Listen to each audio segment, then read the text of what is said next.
Good morning everybody. My name is Aditya Yadav. I am here to discuss about English. English क्या है? सबसे पहले हम किसी सब्जेक्ट को पढ़ते हैं, किसी भी चीज़ को पढ़ते हैं या कोई भी काम करते हैं तो हमें सबसे पहले पता होना चाहिए कि किस चीज़ को पढ़ रहे हैं, क्या पढ़ रहे हैं, किस लिए पढ़ रहे हैं, ये सब हमें पता चलना चाहिए। तो हम आज अपना एक न्यू इंग्लिश को शुरू करना है हमें। इंग्लिश, ठीक है। इंग्लिश में सबसे पहले पूछो इंग्लिश होती क्या है।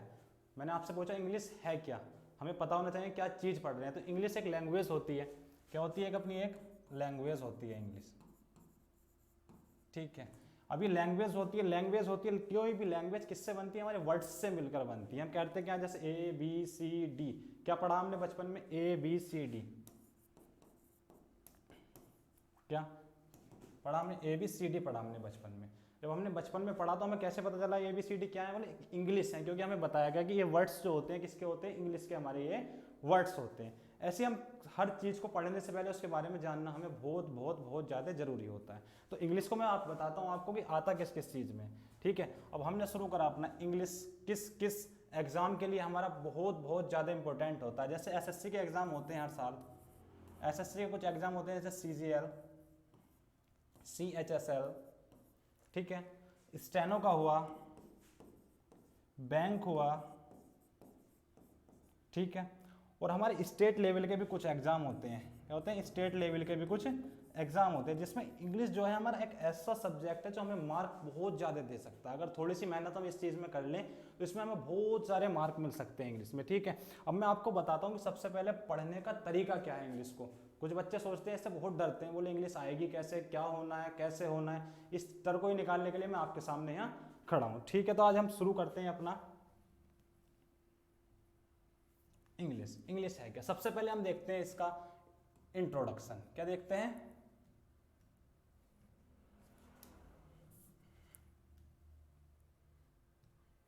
इसका देखते हैं इंट्रोडक्शन, ठीक है।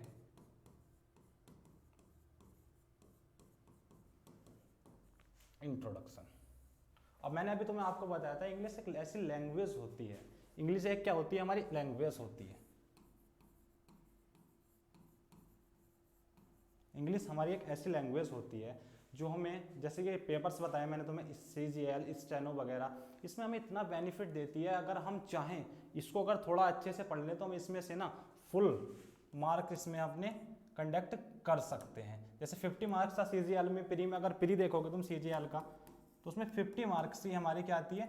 इंग्लिश आती है। अगर हम थोड़ी सी भी मेहनत कर लेना इसमें तो 50 आउट ऑफ 50 हम इसमें कवर कर सकते हैं। क्योंकि क्या होता है, मैथ हुआ, रीजनिंग हुई, हर चीज हुई, उसमें थोड़ा सा हमें माइंड गेम इतना खेलना पड़ता है। रीजनिंग, तर्क शक्ति जिसे बोलते हो तुम, उसमें क्या करना पड़ता है? थोड़ा माइंड गेम ज्यादा देखना पड़ता है, उसमें सोचना पड़ता है क्या करना। लेकिन इसमें अगर तुमने थोड़ी सी मेहनत कर ली, अगर तुमने इसमें थोड़ी सी भी मेहनत कर ली और इस जो मैं पढ़ाऊंगा उसे अच्छे से पढ़ लिया, एक बार अपने आप में रिवाइज कर लिया, तो आपको मैं वादा करता हूं कि इसमें कोई दिक्कत परेशानी नहीं आएगी। कितने ही क्वेश्चन आए, कैसे ही क्वेश्चन आए आपके एग्जाम में, तुम एकदम से उसको सोल्व कर दोगे, ठीक है। अब मैंने कहा इसका लैंग्वेज होती है। लैंग्वेज, अब किसी भी सब्जेक्ट को पढ़ने के लिए सबसे पहले उसके बारे में जानना जरूरी होता है कि किस किस चीज़ में बेनिफिट, क्या चीज़ क्या है, कुछ नहीं, ठीक है। तो लैंग्वेज होती है। अब लैंग्वेज को किससे बनता है? कोई वर्ड्स तो पता होंगे इनके नोटिफाई करने के लिए, जैसे अल्फाबेट होते हैं इसके। क्या होते हैं? अल्फाबेट। एक बात मेरी ध्यान रखना, अल्फाबेट होते हैं, अल्फाबेट्स नहीं होते। देखो अल्फाबेट्स अगर तुम लिख दोगे,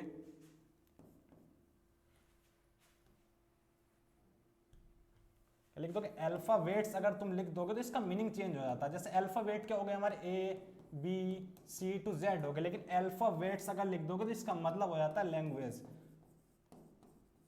क्या हो जाता है इसका मतलब? लैंग्वेज। तो इस चीज का हमेशा ध्यान रखना कि ये इंग्लिश जो होती है ना वो चुटकियों का खेल होती है, लेकिन हर एक वर्ड से इसका मीनिंग भी बदल सकता है। देखो इसी देख लो तुम, पहले क्या लिखा था? अल्फाबेट लिखा था। अल्फाबेट लिखा था तो हमें क्या पता चला? ABCDE, ये क्या हो गया? हमारे अल्फाबेट हो गए। लेकिन थोड़ी देर बाद ही हमने देखा इसमें S लगते ही क्या हो गया हमारा? अल्फाबेट्स हो गए। अल्फाबेट्स का मतलब ही बदल गया, लैंग्वेज आ गया। तो इस चीज का ध्यान रखना, हमें छोटी छोटी बातें ही आगे ले जानी है हमें, जो एग्जाम के पॉइंट ऑफ व्यू से बहुत ज्यादा इंपॉर्टेंट होती है, ठीक है। अब सबसे पहले आप पढ़ोगे तो इसका सिलेबस भी तुम्हें पता होना चाहिए कि क्या क्या सिलेबस है, कैसे कैसे आता है। तो सबसे पहले हम इसका सिलेबस डिस्कस करेंगे। सिलेबस डिस्कस करेंगे, ठीक है। अब सिलेबस क्या होते हैं, सिलेबस तुम्हें पता है, नाउन, प्रोनाउन, एडवर्ब वगैरह तुमने सब पता ही होगा, आपने पढ़े हैं 9, 10, 11, 12, 5th क्लास से अब तुम पढ़ते हो आते हो इंग्लिश के ये चीज़, ठीक है, ये हमें पता है कि कैसे। लेकिन जब हम कॉम्पिटिटिव एग्जाम में पहुंचते हैं तो इनका लेवल थोड़ा हाई हो जाता है। रहती वही चीज़ है, जैसे नाउन है तो नाउन ही रहेगी, क्या है, नाउन है तो नाउन ही रहेगी इसमें भी। लेकिन जब हम कॉम्पिटिटिव लेवल के एग्जाम में पहुंचेंगे तो उसमें क्या होता है, थोड़ा सा बस इसका लेवल हाई हो जाता है। क्या हो जाता है, लेवल इसका हाई हो जाता है। तो इसीलिए हमें पढ़ना है कि क्या चीज़ कहाँ से एग्जामिनर कब पूछ सकता है, कैसे पूछ सकता है, इस चीज़ को हमें अच्छे से पढ़ना है। तो सिलेबस क्या हुआ हमारा, सिलेबस और पैटर्न, क्या है, सिलेबस डिस्कस करना है और हमारा पैटर्न डिस्कस करना है। पैटर्न क्या होता है, देखो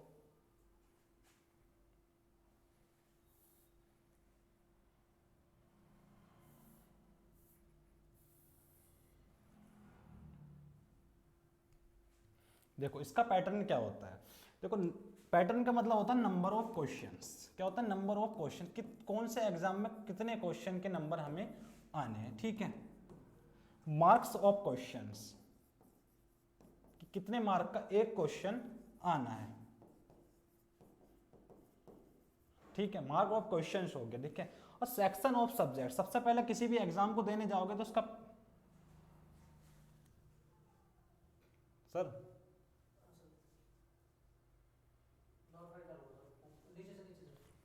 इससे हाँ, तो किसी भी मार्क ऑफ क्वेश्चन किसी भी एग्जाम को देने जाते हो सबसे पहले उसका पैटर्न हमें पता होना चाहिए, कि मतलब आना क्या है, करना क्या है, कैसे करना है। क्योंकि तुम्हें पता होगा, अब कोई युद्ध करने जाते हो तो उससे पहले तुम देखते हो ना सामने वाला कैसा है, कितना ताकतवर है, कितना कैसा, जब भी तो जाते हो ऐसे ही चले जाते हो किसी के सामने। तो इसीलिए हमें इसका भी पैटर्न हमें पता होना चाहिए, कितने नंबर के क्वेश्चन आने हैं, उन नंबर ऑफ क्वेश्चन का मार्क्स क्या होंगे, ठीक है। और क्या होगा हमारा, कि सेक्शन ऑफ सब्जेक्ट, कौन से पेपर में कितने सब्जेक्ट्स आने हैं, सेक्शन ऑफ सब्जेक्ट्स, ठीक है। अब मैं तुम्हें बता दूं सेक्शन ऑफ सब्जेक्ट का मतलब क्या है। नंबर ऑफ क्वेश्चन, जैसा एसएससी सीजीएल ले लो तुम, एसएससी सीजीएल, ठीक है, एसएससी सीजीएल, इसमें जो होता है हमारे 4 सेक्शन आते हैं। एक तो आता है इंग्लिश, ठीक है, मैथ, रीजनिंग, ठीक है, और क्या आता है हमारा जीएस, ठीक है। ये 4 सब्जेक्ट हमारे इसमें आते हैं। तो इसमें इंग्लिश का वेटेज कितना होता है, इंग्लिश के क्वेश्चन अगर प्री की बात करो तो आप सबको पता है कि 2 उसमें कंडक्ट होता है, एक तो प्री और एक मेंस। अगर हम प्री की बात करते हैं, अगर हम प्री की बात करते हैं तो प्री में जो होता है 50 मार्क्स की हमारी इंग्लिश आती है, ठीक है। अब पहले क्या होता था मेंस में, पहले होता था मेंस में ये 200 नंबर की इंग्लिश आती थी। लेकिन अब जो तो आपने देखा होगा एसएससी ने जो नया बोर्ड जारी किया उसमें जो है प्री में कितने 50 क्वेश्चन होंगे, लेकिन मेंस में हमारे इंग्लिश के 45 क्वेश्चन कर दिए। क्योंकि पहले प्री में कितने सब थे, ये चारों थे, लेकिन जब हम मेंस में पहुंचते थे एसएससी के तो क्या आ जाता था, मैथ्स और इंग्लिश आता था। क्या आता था, खाली मैथ्स और इंग्लिश आता था। लेकिन अब एसएससी ने इसको चेंज कर दिया। एसएससी ने जो नया पैटर्न दिया उसमें मैथ भी दिया, इंग्लिश भी दिया है और रीजनिंग, ठीक है, हमारी और जीएस, ये चारों पोर्शन दिए। तो इसका मतलब क्या हुआ, कुछ लोगों को अभी भी डाउट होगा कि भारी हो गया, भारी नहीं हुआ। इस चीज को तो आप पहले से तैयार कर रहे हो, प्री के लिए भी इस चीज को तो तैयार कर रहे हो। तुम क्या कर रहे हो, English, math, reasoning, GS pre के लिए भी तैयार करी, ठीक है। तो मेंस में भी ये सब्जेक्ट आने वाले, तो आपके लिए तो और अच्छा हो गया। तो देख लेना, आपके लिए तो और अच्छा हो गया, ये सब्जेक्ट पहले से भी तैयार है, ये दोबारा भी हमने तैयार कर लिए। तो इसलिए अब डरना मत, क्योंकि डरने से कुछ नहीं होता, करने से सब कुछ होता है, ठीक है। एक बात है कि डरने से कुछ नहीं होता, करने से सब कुछ होता है। तो करेंगे, हम साथ में मिलकर करेंगे। मैं आपके लिए आया हूँ यहाँ, इसीलिए आया हूँ, राहुल सर ने बुलाया मुझे, हमारे साथी हैं राहुल सर, बैठे हैं मेरे सामने। ये इन्होंने हमें बुलाया कि आपको तैयारी के लिए, आपको गवर्नमेंट जॉब देने के लिए। आपको सबको पता होगा कि आज के टाइम में बेरोजगारी इतनी बढ़ चुकी है, इतनी बेरोजगारी बढ़ चुकी है कि हम 2 टाइम का खाना भी अच्छे से नहीं खा सकते अगर हम कुछ कर नहीं सकते। तो इसीलिए सबको मैं कहूंगा कि आप गवर्नमेंट जॉब की तरफ जाते हो, ये आपके लिए इतनी सिक्योर होती है। अगर एक बार आपने इसको पा लिया तो आपकी लाइफ सेट हो जाती है। कैसे हो जाती है, आपको किसी भी चीज़ की दिक्कत नहीं रहती है। तो इसीलिए मेरे साथ मिलकर मेहनत करें और इस चीज़ को अच्छे से पढ़ें। मैं आपको प्रॉमिस करता हूं कि इंग्लिश का डर ऐसे निकाल दूंगा आपके अंदर से कि आप कोई भी एग्जाम दो, एसएससी का दो, CGL, CGL, CHSL, CPO, steno, ठीक है। यूपीएससी तक सी टेट वगैरह अगर वो एग्जाम देने जाओगे तो उसमें आपको कोई भी दिक्कत परेशानी नहीं आएगी अगर मेरे साथ आप मेहनत करते हो तो, ठीक है। अब अपने क्या आते हैं, अब मैं बताता हूं आपको इंग्लिश का सिलेबस क्या होगा एक बार, और आपको इंग्लिश का सिलेबस क्या होगा, एग्जाम में क्या क्या पूछते हैं। सबसे पहले क्या डिस्कस करते हैं, इंग्लिश का सिलेबस क्या होगा, एग्जाम में किस किस तरीके से इसको पूछा जा सकता है, ठीक है। सबसे पहले इंग्लिश के सिलेबस में आता है, एग्जाम में आता क्या है, तो सबसे पहला टाइप होता है एग्जाम में हमारा, क्या पूछता है, ग्रामर। क्या पूछता है, ग्रामर। सबसे पहले हमारा पूछता है ग्रामर, ठीक है। अब ग्रामर तो सबको पता ही होगा, सबने पढ़ रखा है, हर क्लास में पढ़ा है। ग्रामर क्या होता है, नाउन प्रोनाउन ये, ठीक है। लेकिन मैं बताता हूं आपको इससे क्वेश्चंस कैसे पूछता है, ठीक है। सबसे पहले पूछता है एरर बेस्ड। क्या पूछता है, एरर बेस्ड क्वेश्चंस,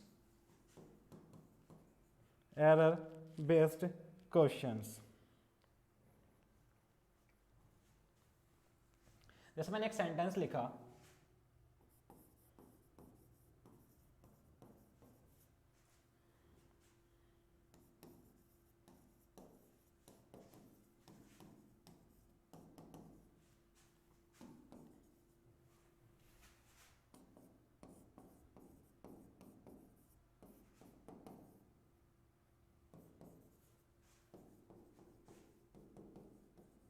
ठीक है। आपको क्वेश्चन कैसे पूछेगा, देखो इसके चार पार्ट कर देगा। मैंने कहा राम सिंह, देखिए एक पार्ट इसका ये कर दिया, लिख देगा ए, ठीक है।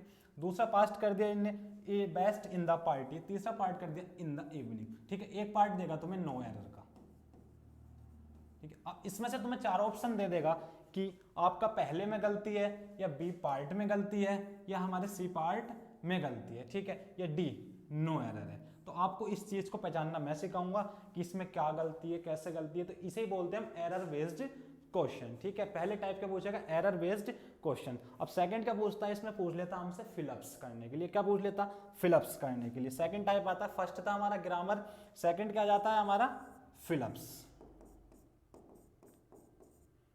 जैसे इसी क्वेश्चन को देख लो,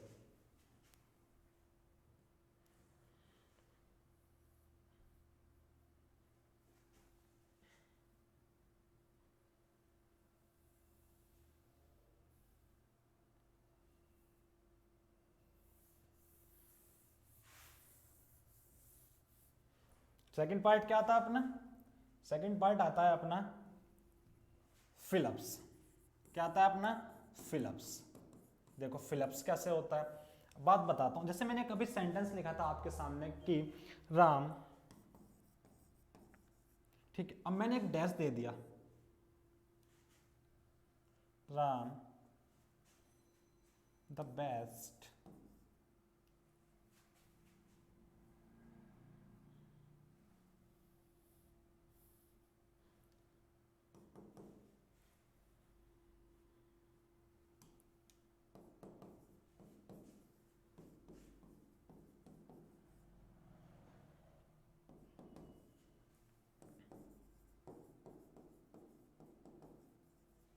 ठीक है। इसके लिए तुम्हें क्या देगा, चार ऑप्शन दे देगा। जैसे मैंने एक तो लिख दिया सेंग बेस्ट,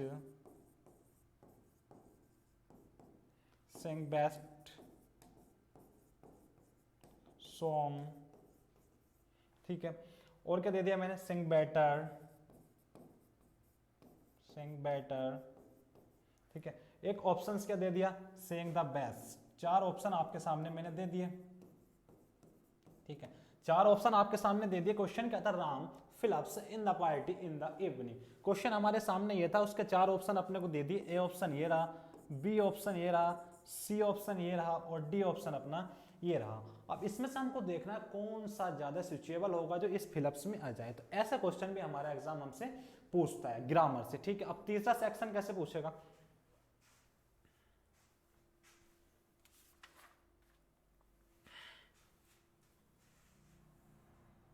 ठीक है। तीसरा कैसे पूछेगा, देखो तीसरा पूछता है हमारा सेंटेंस इंप्रूवमेंट। क्या पूछता है, सेंटेंस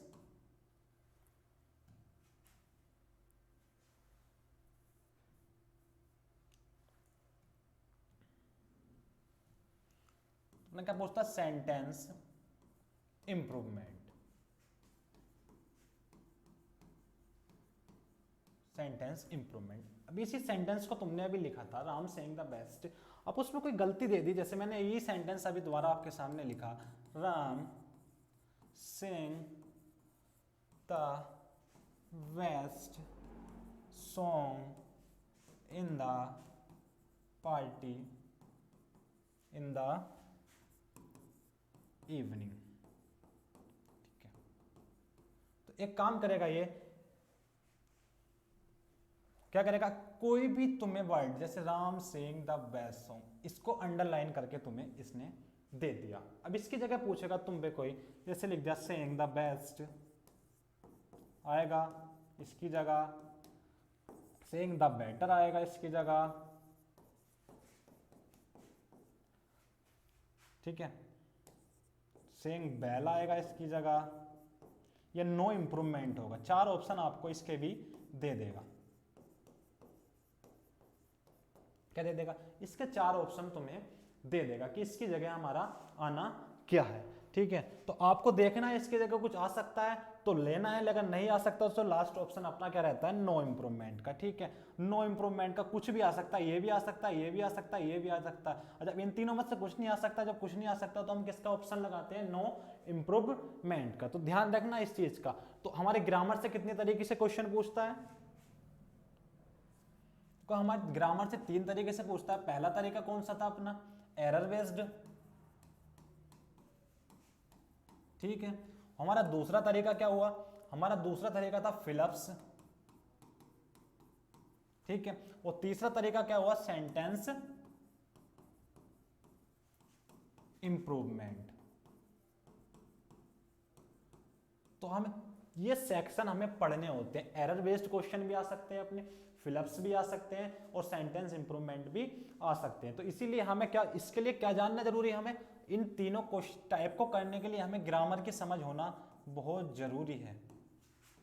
किसकी समझ होना जरूरी है, ग्रामर की समझ होना बहुत ज्यादा जरूरी है, कि कैसे क्या होता है, किस वर्ब के साथ कौन सी फॉर्म आती है, किस टेंस में कौन सी वर्ब आती है, कौन सी हेल्पिंग वर्ब आती है, मेन वर्ब आती है, मॉडल्स क्या होती है, नाउन क्या होती है। ठीक है, इस चीज को हमें पता होना चाहिए, जब भी हम ये तीनों पार्ट हमारे कर सकते हैं। ठीक है, अब हमारा सेकंड टाइप क्या आता है, पहला टाइप तो हो गया अपना सिलेबस में हमारा क्या हो गया, हमारा ग्रामर हो गया। ठीक है, इसका सेकंड पार्ट क्या आता है, हमारा सेकंड पार्ट आता है हमारा वोकैब। क्या आता है, वोकैब। ये आपने सुना होगा, सबसे ज्यादा बच्चा जो डरता है वोकैब से डरता है। क्यों डरता है, क्योंकि वो क्या कोशिश करता है कि किसी भी वर्ड को किस तरीके से यूज करने की कोशिश करता है, उसकी हिंदी निकालकर, हिंदी निकालकर, और हिंदी निकालकर जब वो पढ़ता है तो वो फंस जाता है। फिर क्या, वो फंस जाता है। जैसे मैंने एक वर्ड लिखा, ईटी लिख दिया मैंने आपके सामने, इसका मैंने पूछा आपसे सिनोनिम्स क्या होता है, क्या होता है सिनोनिम्स, क्या होता है सिमिलर इन मीनिंग, और एंटोनिम्स क्या होता है डिफरेंट इन मीनिंग। ठीक है, इसका मैंने वो पूछ लिया आपसे कि सिनोनिम्स क्या है। जब आपने सिनोनिम्स देखा, फूड, मील। ठीक है, अब ईट माने क्या होता है, खाना। अब फूड माने भी खाना होता है और मील माने भी खाना होता है। ठीक है, अब हम फंस गए, किस चीज में फंस गए कि ईट माने भी क्या होता है खाना, फूड माने खाना, मील माने खाना। आप सोचोगे खाना खाना होता है, तो इसमें डिफरेंट क्या है, डिफरेंट क्या होता है, जो हमारी ईट होती है एक वर्ब होती है, क्या होती है, वर्ब होती है, और फूड भी नाउन होता है, और मील भी क्या होता है, हमारा एक नाउन होता है। तो ध्यान रखना, जब हम वोकैब पढ़ते हैं कुछ भी चीज, एंटोनियम्स, सिनोनियम्स, तो इस चीज का ध्यान रखना कि जो ये वाला वर्ड दे रखा होता है, सबसे पहले इसकी पार्ट ऑफ स्पीच का हमें पता होना चाहिए। क्या, पार्ट ऑफ स्पीच का हमें पता होना चाहिए। पार्ट ऑफ स्पीच जैसे ये वर्ब है, या नाउन है, या प्रोनाउन है, एडजेक्टिव है, एडवर्ब है, इस चीज का हमें पहले पता होना चाहिए। तो मेरे साथ मिलकर इस चीजों पे हम इतना अच्छे से काम करेंगे कि आपके सामने कोई भी वर्ड आएगा, कितना ही भारी वर्ड हो, कैसे भी हो, वो आपको ज्यादा टाइम ना लेकर एकदम सोल्व कर लोगे। पता चल जाएगा कि नाउन है, वर्ब है, प्रोनाउन है, एडजेक्टिव है, एडवर्ब है। ठीक है, इस चीज को सिखाने का काम मेरा और सीखने का काम आपका है। अगर आप मेरे साथ मिलकर अच्छे से मेहनत करोगे तो इस चीज को मैं पहले भी कह चुका हूँ, आज भी कह रहा हूँ, अभी भी कह रहा हूँ कि कि हम बहुत अच्छे से कर लेंगे।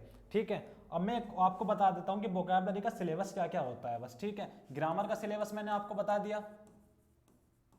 अब वोकैबुलरी में क्या क्या आता है, वोकैब में क्या आता है, आपका सिनोनियम्स आ जाता है, ठीक है, एंटोनियम आ जाता है, ईडियम एंड फ्रेज आ जाता है, ईडियम एंड फ्रेज आ जाता है, स्पेलिंग टेस्ट आता है, ठीक है, और हमारा आता है वन वर्ड, बहुत सारे शब्दों के लिए एक शब्द। तो वोकैब का सिलेबस अपना ये होता है। और वोकैब में हमारा आता है कॉम्प्रिहेंशन, देखा होगा आपने कॉम्प्रिहेंशन, बचपन से करते आओ इसे भी कॉम्प्रिहेंशन को। क्या होता है कॉम्प्रिहेंशन, कि आपको एक पैसेज दे रखा है, ठीक है, और उसके 4-5 आपको क्वेश्चन दे देता है। क्या दे देता है, 4-5 आपको क्वेश्चन दे देता है। तो इन क्वेश्चनों को आंसर इससे देख के हमें बनाना होता है। लेकिन हम जब छोटे थे तो क्या करते थे कि देखते थे, 2 लाइन पढ़ी, पहले वाले का आंसर दे दिया, अगली 2 पढ़ी, दूसरे वाले का आंसर दे दिया, अगली वो पढ़ी, तीसरे का आंसर दे दिया। लेकिन 4th और 5th में कभी कभी फंस जाते थे, या कोई से भी क्वेश्चन में फंस जाते थे। तो इस तरीके से नहीं करना है, हमें क्या करना है, सीखना है, बोले कैसे किस चीज़ को कब कैसे हैंडल कर सकते हैं। ठीक है, तो आज मैंने तुम्हें क्या बताया कि हमारा सिलेबस क्या है, पढ़ना कैसे है, पेपर में सेंटेंस आएंगे कैसे, क्या आएंगे, ये चीज़ मैंने आज आपको बताई। ठीक है सर।